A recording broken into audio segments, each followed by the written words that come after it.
오늘도 우리 본 말씀에서 회복을 넘어 부흥으로 말씀드리도록 하겠습니다. 여호와께 드리는 화제물이 그 기업의 됨이라 14번째 우리 주제 말씀 드리도록 하겠습니다.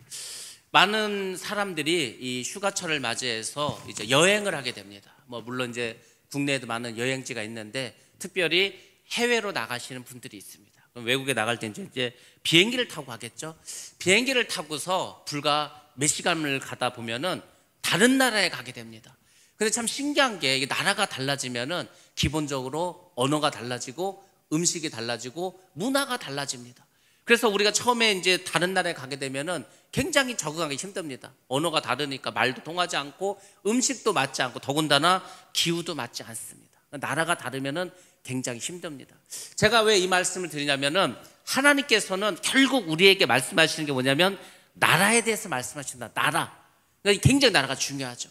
우리는 지금 이 세상에서 살아가고 있습니다. 근데 이 세상에 살아가고 있지만 우리는 하나님의 나라, 하나님의 왕국에서 살아가고 있습니다. 잘 생각해 보시기 바랍니다. 우리가 한국에 사는데 한국하고 언어가 같고 한국하고 음식이 같고 기후가 같은 다른 나라가 있다고 한번 생각해 보시기 바랍니다. 그곳으로 여행을 갔어. 얼마나 쉽고 편하겠습니까? 자, 보시기 바랍니다. 하나님의 왕국이 있습니다. 하나님의 왕국은 이 세상에 크게 두 가지가 있습니다. 지상의 왕국이 있고 저 천상의 왕국이 있습니다. 그러니까 우리가 이 세상을 살아가면서도 하나님의 나라, 하나님의 왕국 안에 살아가면 우리가 죽어서 아니면 주님 오셔서 우리가 저 천국에 가서 저 하늘나라 가서 살아갈 때 별로 어렵지 않습니다. 언어도 똑같고 풍습도 똑같고 문화도 똑같고. 그러니까 우리가 결국은 저 천국에서의 삶을 이 땅에서 살아가야 천국에 가서 어렵지가 않습니다. 제가 늘 드리는 말씀이지 않습니까? 여러분들이 이 땅에 있을 때 주님과 친하셔야 됩니다. 그래야 저 하늘나라 갔을 때 주님을 만났을 때 기쁘지 않겠습니까? 반갑지 않겠습니까? 주님과 기도하지도 않고 주님과 아무 상관없는 삶을 살았는데 갑자기 예수님을 만나면 얼마나 서먹서먹하겠습니까? 그렇게 되는 겁니다. 그래서 이 땅에서 충분히 천국의 삶을 산 그 사람이 저 천상의 천국에 가서도 아무 무리 없이 살아갈 수가 있습니다. 그래서 이곳에서 충분히 여러분들이 하늘나라의 삶을 잘 준비하셔야 됩니다. 두 번째입니다. 우리가 지금 여호수아를 배우고 있지 않습니까? 여호수아의 내용 결국은 뭐냐면 땅을 정복하고 땅을 분배하는 겁니다. 자, 정복을 하려면 전쟁을 해야 됩니다. 전쟁이 쉽습니까? 어렵습니다. 어렵지만은 땅이라고 하는 기업을 받게 됩니다. 그래서 열심히 싸우지 않습니까? 자, 여러분들이 신앙생활 하십니다. 신앙생활이 쉽습니까? 그렇지 않습니다. 신앙생활이라는 게 남들 놀 때 놀지도 못하고 내가 하고 싶은 걸 못할 때도 있고 더군다나 힘들게 번 돈을 하나님께 바치기도 하고 그러니까 믿지 않는 사람 볼 때는 미친 짓을 하는 겁니다. 뭐 저 가가지고 돈을 바치고 시간을 바치고 노력을 하고 몸을 바치고 그렇게 봉사를 하냐고. 근데 여러분 잘 보시기 바랍니다. 여러분들이 이 땅에서 하는 그 모든 하나님을 위해서 하는 일들이 없어지는 게 아닙니다. 그것이 저 하늘나라의 여러분의 기업으로 쌓이게 되는 겁니다. 여러분들이 외국에 나갔는데 돈이 하나도 없어. 그럼 여러분 어떻게 하실 겁니까? 외국에 나가서 거지가 되는 거 아닙니까? 돈이 있어요. 더군다나 외국은 돈이라도 있어. 여러분들이 그나마 좀 힘들고 어렵지만은 그래도 뭐 사 먹기도 하고 호텔 가서 잠도 자고 할 거 아닙니까? 외국에 갔는데 돈이 하나도 없으면은 도와줄 사람도 없고 먹을 것도 없고 잠잘 것도 없습니다. 그 여러분들이 이 땅에서 지금 이렇게 수고하고 노력한 이 모든 것들이 다 천국에서 쌓이는 거예요. 그래서 천국에는 말씀드리지 않았습니까? 천국은 절대로 평등한 세상이 아닙니다. 하나님과 하나님의 나라를 위해서 그 사람이 이 땅에서 했던 모든 것을 그대로 보상받는 겁니다. 그래서 하나님을 위해서 목숨을 바친 그 순교자들이 가장 높은 자리에 있고 그 다음에 이 말씀을 전한 전도자들이 그 다음에 있고 그렇게 해서 이렇게 좀 더 차등적으로 있지 않습니까? 그러니까 여러분들이 다시 한번 잘 생각하셔야 됩니다. 내가 과연 하늘나라 백성으로서 하늘나라를 가겠다는 사람으로서 이 땅에서 내가 온전한 신앙생활을 하고 있는가? 또 하나는 내가 저 하늘나라 천국에 갔을 때 나의 집이 있고 나의 땅이 있고 나의 기업이 있는가를 생각해 보시기 바랍니다. 그리고 이 세상에서 예수 믿는 게 힘들고 하나님 나라를 가기 위해서 여러분이 수고하는 모든 것들 너무 힘들다면은 이것을 꼭 생각하시기 바랍니다. 내가 저 천국에서 하나님께서 나에게 주신 기업이 있고 저 천국뿐만 아니라 하나님은 믿는 자에게 정말 성실한 자에게, 신실한 자에게 이 땅에서도 땅을 기업으로 주신다. 그것을 우리에게 보여주고 알려주기 위해서 쓰신 책이 바로 여호수아라는 그 책이라는 것을 여러분들이 꼭 기억하시기를 바랍니다. 12장에 보면은 이제 그동안 계속해서 정복 전쟁을 하게 됐는데 12장부터는 땅 분배에 대한 이야기가 나오게 됩니다. 이스라엘 백성들이 가나안 땅을 정복했습니다. 그래서 중부와 남부와 북부 지방을 다 점령하게 되었습니다. 점령했으니까 이제 여호수아가 잠시 휴식을 가지면서 그동안 정복한 땅들을 쭉 소개하면서 잠시 숨을 돌리는 그런 장면이 나오게 됩니다. 자, 모세는 가나안 요단강 동편을 차지했습니다. 그래서 두 지파와 그 다음에 이제 반 지파에게 나눠줬습니다. 여호수아는 이제 요단강 서편으로 와서 이제 땅을 정복했습니다. 그러니까 모세와 여호수아가 서로 동역을 해서 하나님의 역사를 이루었다는 것을 우리가 알 수가 있습니다. 12장 1절에서 6절까지를 쭉 보시면은 모세를 통한 동편 땅을 정복한 기사에 대해서 쭉 나오고 있습니다. 아르곤 골짜기에서 헤르본 산까지 온 아라바 지역을 차지했다고 이렇게 나와 있습니다.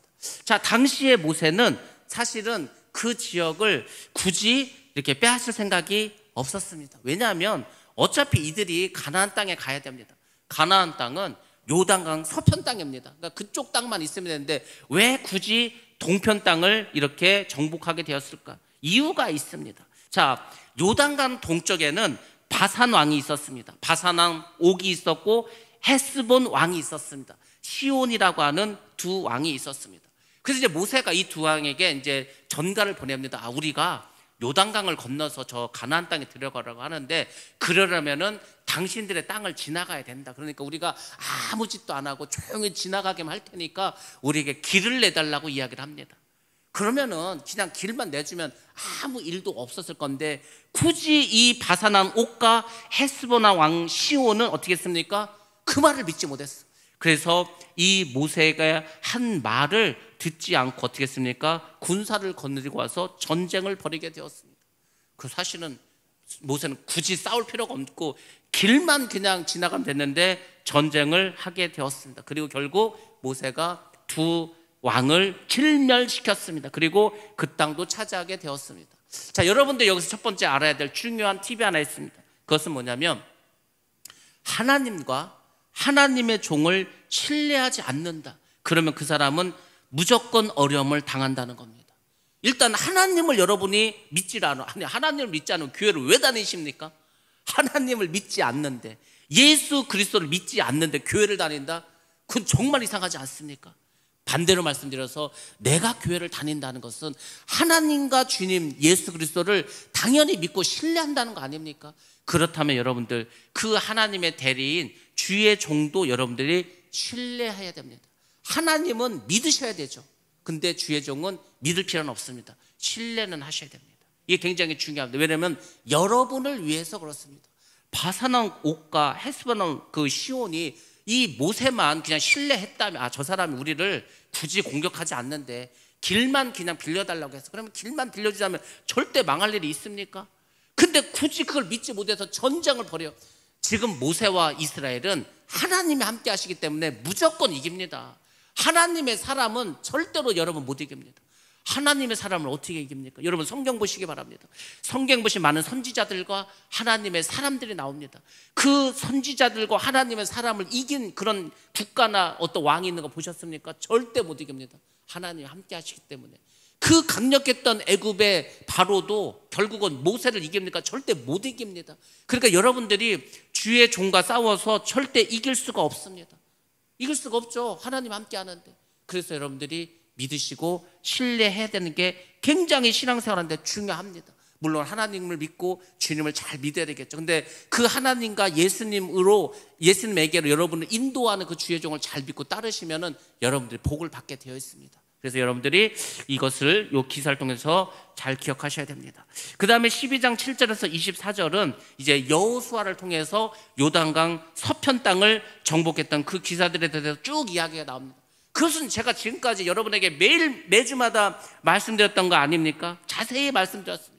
여리고로 시작해서 그 다음에 아이성 그리고 남부와 북부 연합국까지 다 전멸시켰던 그 사건들 다 말씀드리지 않았습니까? 이렇게 여호수아가 전쟁을 통해서 죽인 왕만 31명입니다. 그래서 그 31명의 왕의 이름에 대해서 쭉 나오는 것이 바로 12장의 내용입니다. 모든 승리는 사실 하나하나 다 의미가 있습니다. 자, 하나님께서 친히 작전을 짜시고 명령을 하시고 순종했더니 이 보잘것없는 오합지졸과 같은 이스라엘이 그 모든 강력한 나라들을 다 이기고 땅을 차지하지 않았습니까? 자, 여기서 두 번째 팁을 드리도록 하겠습니다. 여러분들이 인생을 살아가면서 많은 전쟁을 벌이셔야 될 겁니다. 영적 전쟁도 있고 이 땅을 살아가면서 여러 가지 힘들고 어려운, 우리가 뭐 집을 사는 것도 요즘 전쟁이지 않습니까? 기후와도 사실 우리가 전쟁을 벌이고 있지 않습니까? 살아가는 거 하나하나가 모기와의 전쟁도 있고 그렇지 않습니까? 그 다음에 비가 많이 오면은 그 물과의 전쟁도 벌여야 되고 많은 전쟁을 벌입니다. 근데 그 모든 전쟁들 가운데서 여러분들이 과연 이 이스라엘이 이 땅을 빼앗은 것처럼 여러분들도 믿음으로 그 모든 전쟁에서 승리하고 있냐 이거죠. 쉽게 말해서 여러분의 삶 속에서 간증이 있냐 이거죠. 내가 이런 어려운 일이 있었습니다. 내가 그때 돈이 없고 돈 문제로 여러 가지 힘들었습니다. 근데 내가 기도했던 하나님이 이렇게 역사해 주셨습니다. 내가 그때 갈 바를 알지 못해서 내가 어디로 가야 될지 너무 힘들고 어려웠는데 내가 기도했던 하나님께서 이렇게 역사해서 아주 좋은 길로 인도해 주셨습니다. 이런 식으로 우리 각 개인의 간증거리가 있어야 됩니다. 교회도 마찬가지입니다.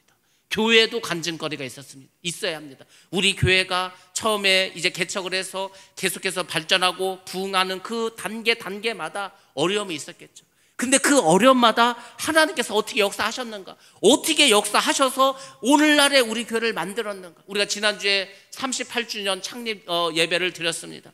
그러면 40주년, 50주년, 60주년이 되었을 때 그때 우리 교회는 어떻게 될 것인가.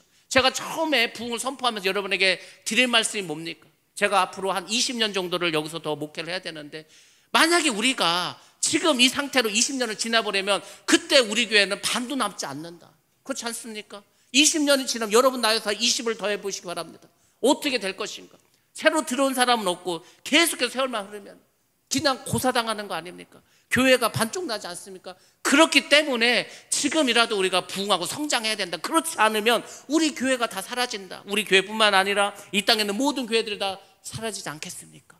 그래서 힘들고 어렵지만 우리가 영적 전쟁을 벌이고 힘을 내서 다시금 부흥하고 회복하기 위해서 성장하기 위해서 나아가야 된다고 그렇게 말씀드리지 않았습니까? 그렇습니다. 우리 모두는 하나님 함께 하시고 역사하신 그런 어떤 간증을 우리 삶 가운데서 가지고 있어야 합니다.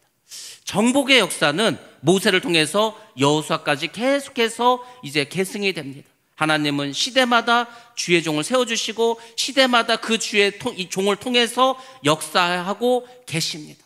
그래서 우리가 순종해야 되는 겁니다. 여러분 잘 생각해 보시기 바랍니다. 하나님께서 2023년 올해 해야 될 일이 있습니다.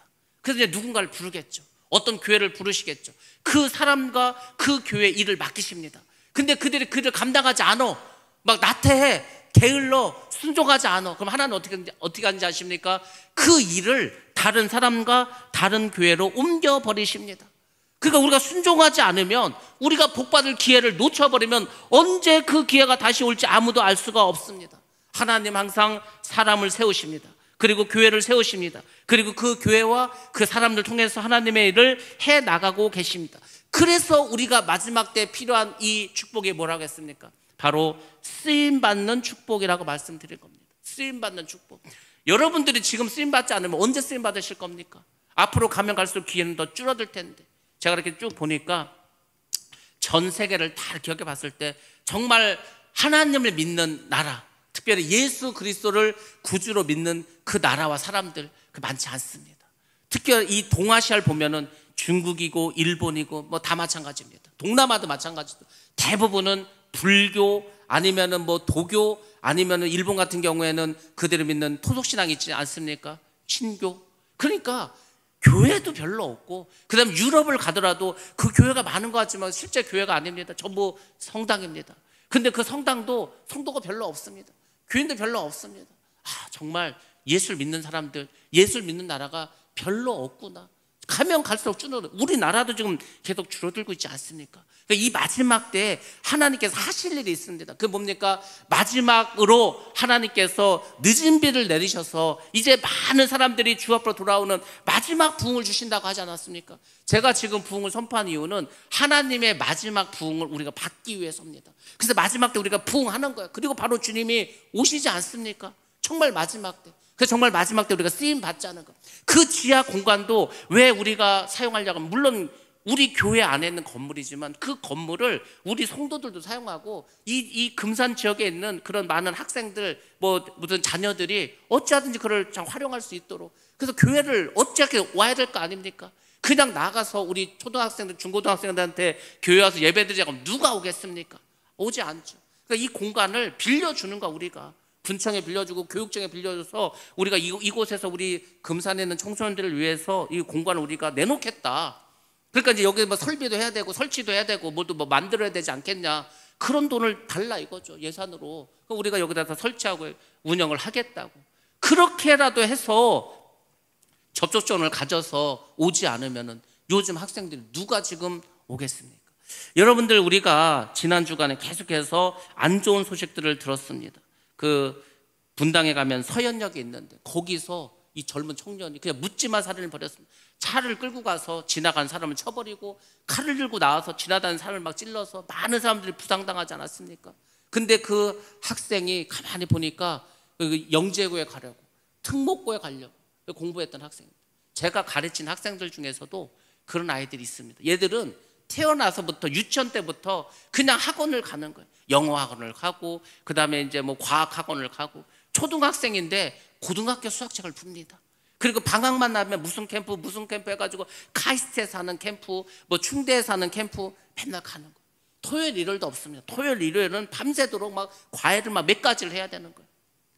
그러면 얘들 어떻게 되는지 아십니까? 그 유치원 때부터 그렇게 머리를 쓰면은요, 고등학생 되면은 애들이 머리가 익어버려. 더 이상 뭐가 들어가지 않아. 애들이 머리가 이상해집니다. 그래서 제가 여러분들에게 두 가지를 말씀드리지 않았습니까? 마지막 때의 현상은 딱 두 가지다. 첫 번째, 마약이 이제 막 퍼질 거라고. 지금 우리나라 마약 엄청 퍼졌습니다. 마약이 막 뭐 수시로 들어옵니다. 저 태국 같은 데가 태국에 왜 놀러 간지 아십니까? 여러 가지 이유가 있겠죠. 근데 태국은 대마초가 합법입니다. 자유롭게 마약을 하는 거예요. 거기서 마약을 배워서 한국에 왔어. 중독이 됐는데 참을 수가 있으니까 못 참지. 그러니까 어떻게 하는 건가? 마약을 구하겠죠. 그러니까 범죄가 벌어지는 거예요. 우리나라는 이제 마약 문제 크게 됐습니다. 두 번째는 뭐냐면 바로 이런 문제, 정신 문제 옵니다. 이미 왔습니다. 지금 20대 아이들이 그런 일을 벌이죠. 대덕구에서 자기를 가르쳤던 그 고등학교 선생님을 찾아가서 칼로 찌르지 않았습니까? 이런 일들 계속 나옵니다. 이제 왜 그런지 아십니까? 여러분들 잘 보시기 바랍니다. 제가 이렇게 이걸 생각할 때 언제쯤 이런 일이 많이 벌어질까 했는데, 이제 때가 됐다는 이유가 뭐냐면, 여러분들 스마트폰이 언제 나온지 아십니까? 스마트폰이 굉장히 우리가 지금 다 가지고 있으니까 오래된 것 같지만 그렇지 않습니다. 불과 한 10년 조금 넘었습니다. 10여 년 됐어요. 그전에는 우리가 휴대폰을 썼습니다. 전화만 되는 걸 썼어. 근데 어느 순간 스마트폰이 나오는 거예요. 이것으로 모든 것을 합니다. 영화도 보죠, 음악도 듣죠, 인터넷도 하죠. 그러니까 노트북도 안 팔리고 컴퓨터도 안 팔리고. 왜? 이게 지금 컴퓨터가 됐기 때문에. 이거는 24시간 가지고 다니면서 내 몸에 지니면서 모든 것을 할 수가 있습니다. 이게 왜 문제인지 아십니까? 아이들이 태어나면 어릴 때부터 스마트폰을 가지고 놉니다. 그럼 잘 보시기 바랍니다. 휴대폰은 전화만 되기 때문에 전자기파가 세지 않습니다. 근데 이 스마트폰은 와이파이도 받아야 되고, 그 다음에 여러 가지 전자파를, 통신선을 받아야 때문에 굉장히 많은 파가 있어요, 이 안에. 이거를 아기 때부터 막 영상이 막 나오니까 어릴 때부터 한 살, 두 살 때부터 봐. 이때부터 이 머리가요, 이 전자파 영향을 받아서 이게 우리가 생각하는 그런 머리가 아닙니다. 완전히 머리가 돌아서 얘가 스스로 그러니까 쉽게 말해서 참을 수가 없는 사람이 되는 거예요. 사람이 참을 줄도 알아야 될 거 아닙니까? 요즘 아이들 잘 못 참죠. 왜 못 참지 아십니까? 이미 전자파에 뇌가 완전히 그냥 적응이 돼버려가지고 스스로 뭐를 절제하고 참는 것을 할 수가 없어. 못 참으면 어떻게 됩니까? 미쳐버리는 거예요. 미쳐버리니까 물론 우리도 어렸을 때 막 진짜 막 누굴 죽이고 싶고 하겠지만 누가 그걸 실행에 옮깁니까? 요즘 아이는 실행에 옮깁니다. 왜? 분노를 참지를 못해. 그래서 가면 갈수록 아이들이 정신 문제가 굉장히 많이 이미 많이 생겼는데 이것이 이제 어떻게 되니까 결과로 이제 막 드러나는 세상이 되었어. 끔찍한 일이 뭐 서울만 일어날 줄 아십니까? 아닙니다. 지방에도 얼마든지 우리가 사는 여기도 누가 묻지마 살인을 벌일지 모릅니다. 굉장히 심해졌습니다. 이럴 때 여러분들 보고만 계실 겁니까? 우리가 그냥 피해자로만 살아가실 겁니까? 아닙니다. 저들이 그 정신병을 고칠 수 있는 유일한 길은 하나밖에 없습니다. 예수 그리스도의 복음밖에 없습니다. 복음으로, 기도로, 말씀으로 완전히 무장하면은 고칠 수 있어요. 무슨 정신병원 가서 정신병원 가서 약 먹으면은 사람들이 멍해지기만 합니다. 졸리기만 합니다. 절대 해결책이 되지 않습니다. 복음밖에 없습니다. 그래서 우리가 지금이야말로 다음 세대를 위해서, 우리 자녀들을 위해서 뭔가 해야 될 일이 지금부터라는 거예요. 이 정신 문제 보통 문제가 아닙니다. 계속해서 이제 일어날 것입니다. 그러니까 우리에게 주신 사명이 이런 거예요. 다음 세대를 살리고 어떻게든 자녀들이 믿음 안에서 살아갈 수 있도록 하는 것이 바로 오늘날 우리 교회에 맡겨진 사명이라는 것을 기억하시고 우리 모두가 쓰임받는 일에 여러분 동참하시고 기도하시기를 주의 이름으로 축원합니다. 하나님은 아무리 위대한 사람이라도 한 사람을 통해서 구원의 역사를 이루어가지 않습니다. 항상 여러 사람들을 합심시키고 동역합니다. 그래서 구원의 역사를 이루어 가시는 겁니다. 제가 말씀드리는 이 일을 저 혼자 하겠습니까? 어떻게 합니까? 못하지. 그래서 제가 지난 수요일도 말씀드리지 않았습니까? 우리가 뭐 1000부장, 100부장, 50부장, 10부장을 만든 것처럼 우리도 이제는 뭔가 위원장, 부장, 셀 리더 그리고 전문가 집단을 만들어서 우리가 이런 일을 체계적으로 이제 해나가야 돼요. 절대 저 혼자 할 수가 없습니다. 하나님은 우리가 동력해서 함께 일을 하기를 원하고 계십니다. 하나님의 일하시는 방법을 한번 보시기 바랍니다. 모세를 통해서 가나안 동편 땅을 이제 얻게 하셨습니다. 여호수아를 통해서 가나안 서편 땅을 정복하게 하셨습니다. 그리고 각 부족들을 그 부족장들을 통해서 작은 중소 도시를 정복하게 하셨습니다. 다윗을 통해서는 성전 건축을 위한 준비를 시키셨습니다. 그리고 솔로몬을 통해서 성전의 건축을 완성해 가셨습니다. 베드로를 통해서는 예루살렘과 유다의 모든 지역에 복음을 전파하게 하셨습니다. 그리고 바울을 통해서는 유럽과 소아시아와 전 세계 복음을 전파하도록 하셨습니다. 이것이 하나님이 일하시는 방법입니다. 그러니까 누구 혼자서 할 수 있는 게 아니에요. 동역해야 됩니다. 그러니까 우리 교회 성도들은 서로 다 동역을 하셔야 돼요. 여러분 한 사람 한 사람이 다 저의 동역자가 되시고 하나님의 동역자가 되셔야 됩니다. 그래야 우리 교회가 부흥하고 유기적으로 돌아가지 않겠습니까? 우리가 흔히 교회론을 말할 때 교회는 한 몸이라고 하지 않습니까? 눈은 눈대로 귀는 귀대로 따로 논다고 생각해 보시기 바랍니다. 무슨 일을 하겠습니까?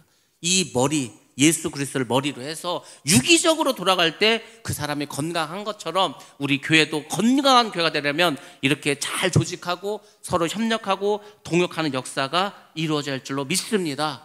그래서 우리 교회의 부흥의 역사는 하나님과 하나님의 계획과 섭리 속에서 우리가 힘을 합칠 때만 이루어진다는 것을 믿으시고 우리 교회도 간증이 있고 여러분 각 개인에게도 큰 간증이 있으시기를 주님의 이름으로 축원합니다.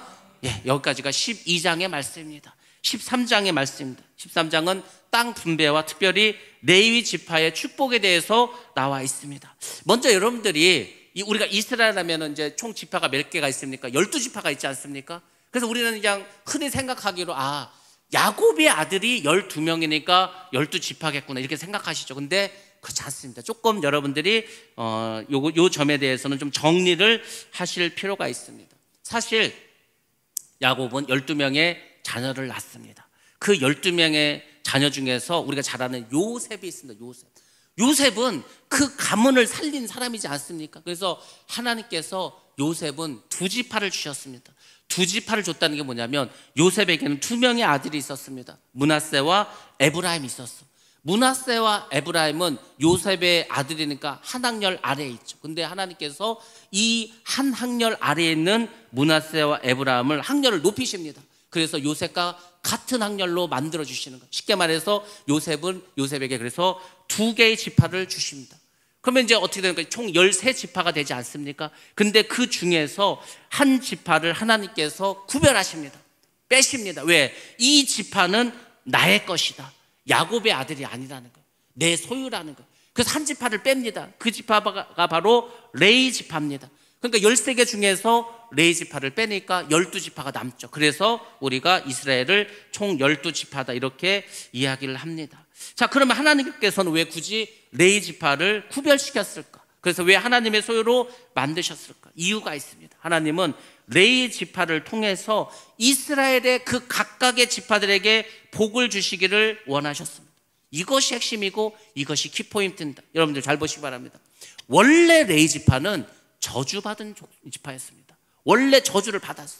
그래서 레위 지파는 하나님의 복을 받지 못했습니다. 근데 나중에 하나님께서 레위 지파를 구별하시고 복을 주시고 제사장 지파로 삼으셨습니다. 이것이 바로 복음이라는 겁니다. 그러니까 레위 지파를 통해서 하나님께서 너희들 복음이 뭔지 알아? 복음은 이런 거다. 너희들이 다 저주를 받았어. 우리가 다 저주를 받았습니다. 우리는 다 지옥에 갈 수밖에 없는 저주받은 사람들입니다. 근데 우리가 예수 그리스도를 통해서 어떻게 했습니까? 천국 백성 되지 않았습니까? 아까 제가 처음에 말씀드린 하늘 나라의 백성 되지 않았습니까? 그래서 어떻게 되죠? 팔자가 뒤집어졌죠. 그걸 말씀하는 겁니다. 레위 지파의 팔자가 뒤집어졌습니다. 저주받은 지파에서 축복의 지파가 되었습니다. 그것은 지옥에 갈 수밖에 없는 우리로 하여금 천국의 백성으로 만들어 주겠다라는 하나님의 복음의 어떤 역사가 이곳에 있습니다. 자, 잘 보시기 바랍니다. 하나님께서는 어떻게 하나님의 역사를 이루어 가시는가? 먼저 여러분들, 하나님이 여호수아에게 말씀하십니다.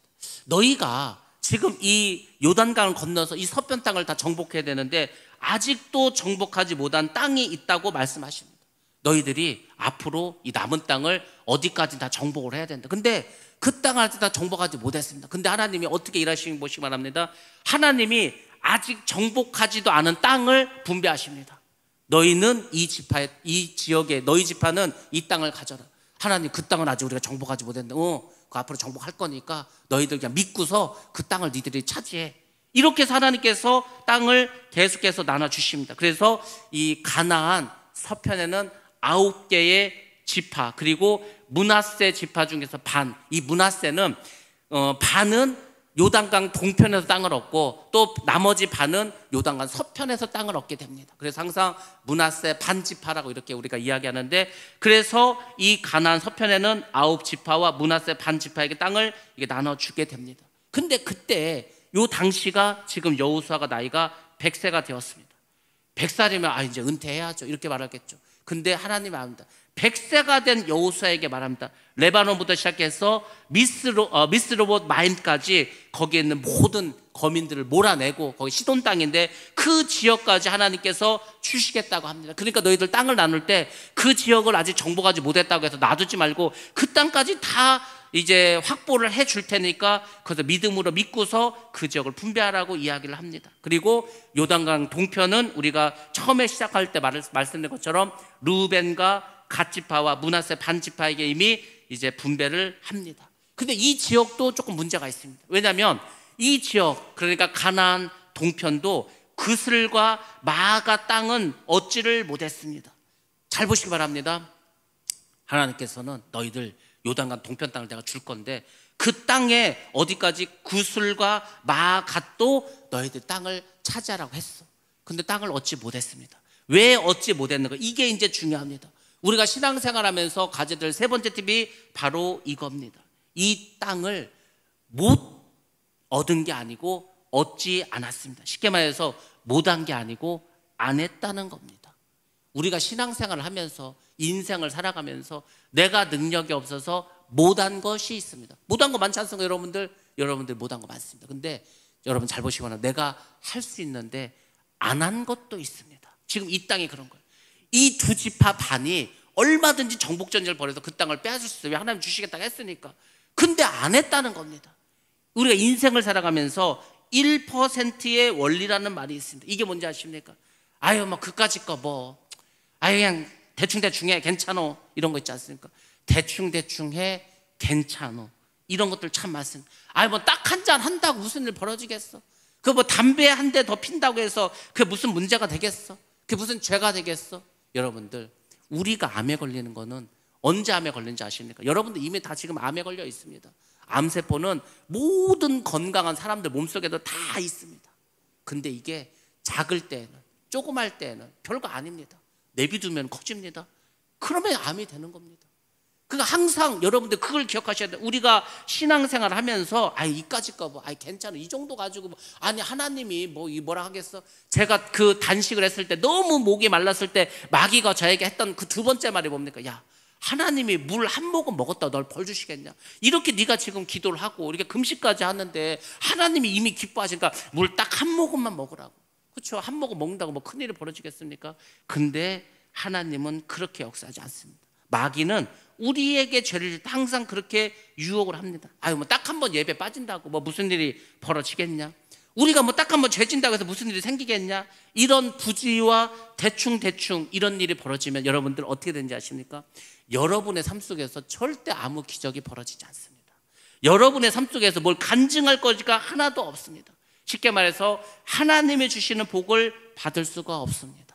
제가 지금까지 살아오면서 하나님께서 많은 복을 주셨습니다. 많은 기적도 베풀어 주셨습니다. 근데 그때마다 가만히 어떤 일이 있었는가 공통점을 찾아보냐면은 뭐냐면은 완전히 온전히 퍼펙트하게 하나님이 원하시는 대로 했다는 겁니다. 막 기도를 하면 하나님께서 어떤 마음을 주시고 어떤 생각을 주셔. 그럼 그걸 믿고 그대로 행해. 그러면 신기한 게 뭔지 아십니까? 그대로 됩니다. 참 저도 신기합니다. 아니 어떻게 정말 이렇게 기도할 때 하나님이 주신 마음대로 했더니 어떻게 이런 일이 벌어지지? 기적이 일어난다니까. 여러분 삶 속에서 기적이 일어나지도 않아, 간증거리로 일어나지 않아, 하나님의 역사도 이루어지지 않아. 그건 뭐냐면 이 1%를 여러분 순종하지 않았기 때문입니다. 그 1%를 마귀가 못하게 하는 거예요. 여러분이 힘들고 어렵다고 해서 포기하지 마시기 바랍니다. 힘들고 어려워도 하나님의 말씀을 꽉 붙잡고 대충 이까짓 거 이런 생각 버리시고 믿음으로만 나가시기 바랍니다. 왜 그런지 아십니까? 하나님의 기적은 거기서 나오는 거예요. 거기에서 그 1% 그걸 끝까지 믿고 나가야 돼. 아이고 내가 지금 나이가 몇 살인데, 아이고 내가 지금 가진 게 없는데, 아이고 내가 지금 능력이 없는데, 그거 마귀가 주는 생각입니다. 나이가 있던, 내가 건강하지 않던, 내가 돈이 없던 그건 상관이 없습니다. 하나님이 하시는 거예요. 여러분들이 믿음을 가지시고 나아가실 때 하나님은 그 믿음 위에 축복하시고 기적을 베풀어 주실 줄로 믿습니다. 그러니까 항상 여러분들 하나님의 기적을 맛보시려면 끝까지 100% 여러분들이 순종하시기 바랍니다. 오늘 본문의 말씀이 이제 13장 14절 말씀인데 다 드디어 레위지파 이야기가 나옵니다. 하나님께서 레위지파에게는 땅을 분배하지 않았습니다. 여러 가지 이유가 있겠죠. 그것은 하나님의 특별한 어떤 축복이 있기 때문입니다. 자, 근데 역사적으로 볼 때 레위지파는 제가 아까 말씀드린 것처럼 저주받은 그런 지파라고 했습니다. 왜 저주를 받았는가? 우리가 창세기에 보면은 이런 어떤 그 사건이 벌어집니다. 야곱이 자기들의 식소를 데리고 세겜 땅에 거하게 됩니다. 그때에 야곱에게는 딸이 하나 있었습니다. 디나라고 하는 딸이 하나 있었습니다. 이 디나가 이 세겜 땅을 구경하러 다니는 거예요. 구경하러 다니다가 어떤 일이 벌어졌습니까? 희 족속, 바로 이 세겜 땅의 추장의 아들에게 강간을 당합니다. 그래가지고 이제 난리가 벌어졌죠. 그래서 이제 해결책이 뭡니까? 이 야곱이 말하는 거, 우리는 할례 받지 않은 이방인과는 혼인을 할 수가 없으니까 너희들이 할례를 받으면 딸을 주겠다, 이렇게 얘기를 합니다.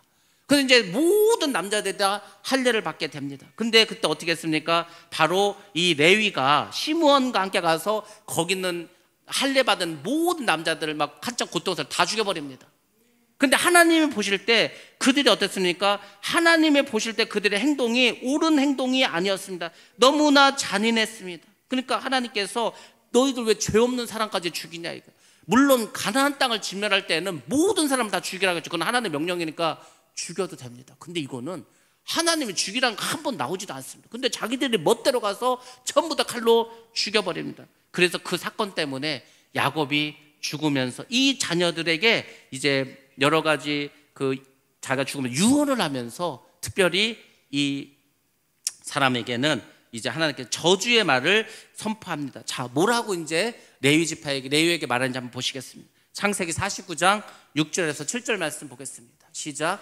내 혼아 그들의 모의에 상관하지 말지어다. 내 영광아 그들의 집회에 참여하지 말지어다.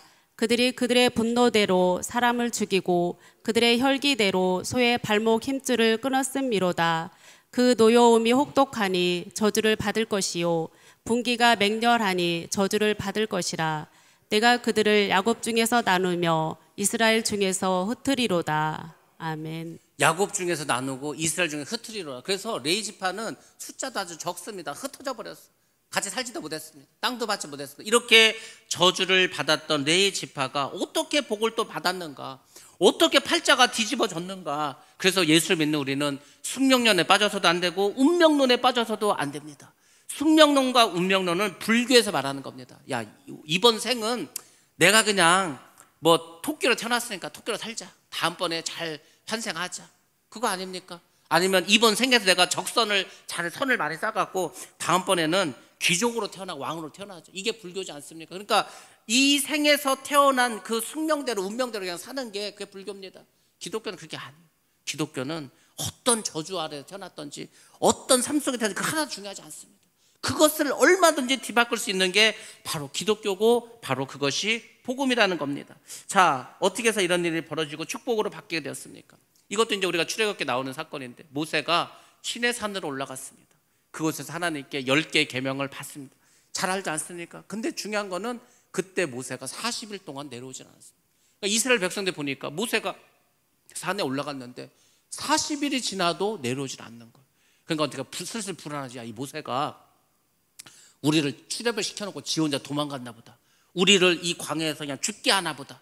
두려운 거예요. 아직 여호와에 대한 신앙이 바뀌지 않았어. 그래서 이제 뭐라고 합니까? 야, 너희들 금가락지 뭐 이런 거 다 꺼내놓으라는 거. 그리고 그걸로 뭘 만듭니까? 금송아지를 만듭니다.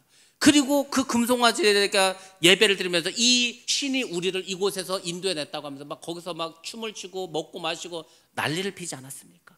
그것을 하나님 보시고 진노하셔서 저 백성을 다 진멸해버리겠다고 그렇게 하셨어요. 근데 모세가 그때 하나님께 기도하면서 우리를 살려달라고 용서해달라고 막 기도하지 않습니까? 그래서 하나님께 용서를 해주십니다. 그 용서를 받고 이제 모세가 내려옵니다. 근데 이제 중요한 건 뭐죠? 그렇게 해서 내려왔습니다. 그러면서 이제 내려와서 말하는 거예요. 모세가 말합니다. 여호와 편에 섰던 자는 다 내게로 오라는 거예요. 여호와 편에 섰던 자들. 우리가 생각할 때는 다 모세에게 갈 줄 알았죠. 근데 모세에게 아무도 오지 않고 레위 지파만 모세에게 갑니다. 레위 지파만 모세에게 가는 거예요.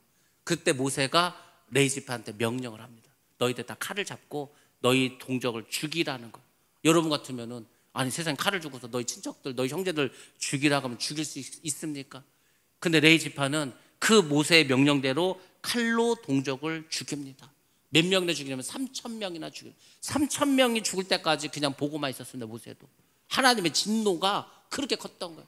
그러니까 이 레위 지파는 어쨌거나 소수입니다. 별로 힘도 없었습니다. 저주받은 족속이었어요. 근데 어떻게 해서 하나님 편에 서서 하나님의 애를 감당하게 되었습니다. 자기의 친척, 형제를 하나님보다 더 사랑하지 않았습니다. 하나님을 더 사랑했기 때문에 그들을 죽일 수가 있었습니다. 그걸 보시고 하나님께서 저주를 축복으로 바꿔주셨습니다. 자, 우리 한번 말씀 보겠습니다. 출애굽기 32장 29절 말씀 보겠습니다. 시작. 모세가 이르되 각 사람이 자기의 아들과 자기의 형제를 쳤으니 오늘 여호와께 헌신하게 되었느니라. 그가 오늘 너희에게 복을 내리시리라. 아멘. 저거 나오지 않았습니까? 자기의 아들과 자기의 형제를 쳤으니 오늘 여호와께 헌신하게 되었느니라. 3,000명 죽인 게 헌신한 겁니다. 그가 오늘 너에게 복을 내리시다. 그 레위 지파에게 복을 주신 겁니다. 또 말씀 한번 보겠습니다. 신명기 33장 9절 말씀 보겠습니다. 시작.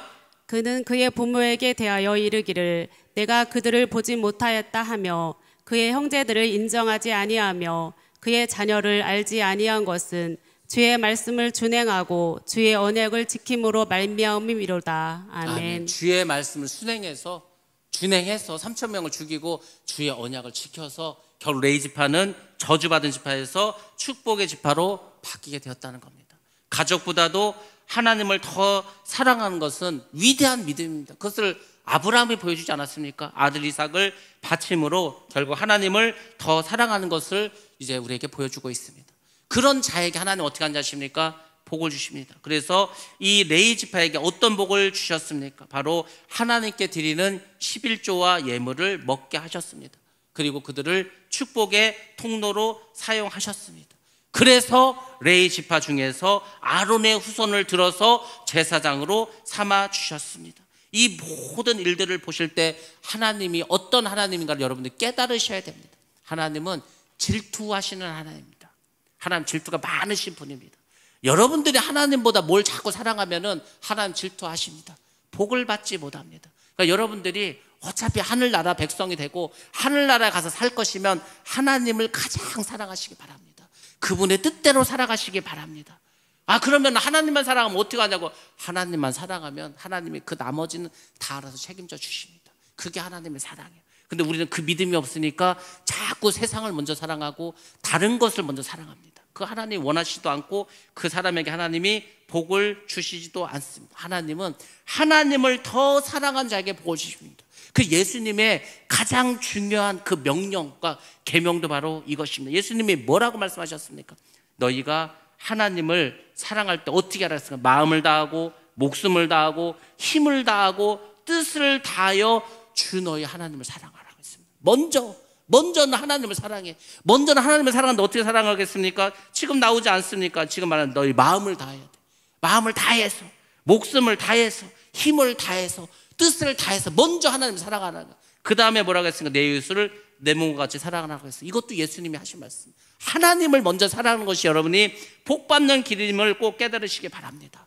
하나님은 우상 숭배를 싫어하십니다. 그래서 우상 숭배한 자들에게는 자녀의 3, 4대까지 저주를 내리시겠다고 말씀하셨습니다. 그리고 하나님을 사랑하는 사람은 어떻게 했습니까? 1000대까지 은혜를 베풀어 주신다고 말씀해 주셨습니다.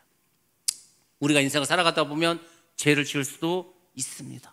하나님의 저주를 받을 수도 있습니다. 근데 우리 예수를 믿는 사람은 거기서 끝이 아니라는 겁니다. 하나님은 반드시 회개하고 순종하는 사람은 다시 복을 주십니다. 저주의 축복으로 바꿔주십니다. 그러면 여러분들 하나님을 더 사랑하시기 바랍니다. 하나님을 사랑하기 때문에 예배를 드리고 하나님을 사랑하기 때문에 헌신하고 봉사하고 충성하는 겁니다. 그 자에게 하나님이 땅을 주십니다. 기업을 주십니다. 여러분의 땅과 기업은 이 땅에만 있는 게 아닙니다. 저 하늘나라에도 있습니다. 그러므로 여러분들 하나님을 사랑하시고 이 땅에서도 하나님의 백성으로, 저 하늘나라에서도 하나님의 백성으로 그렇게 축복받는 인생을 살아가시기 바랍니다. 내외에게 받았던 그 축복이 저와 여러분의 축복이 되시기를 주님의 이름으로 축원합니다.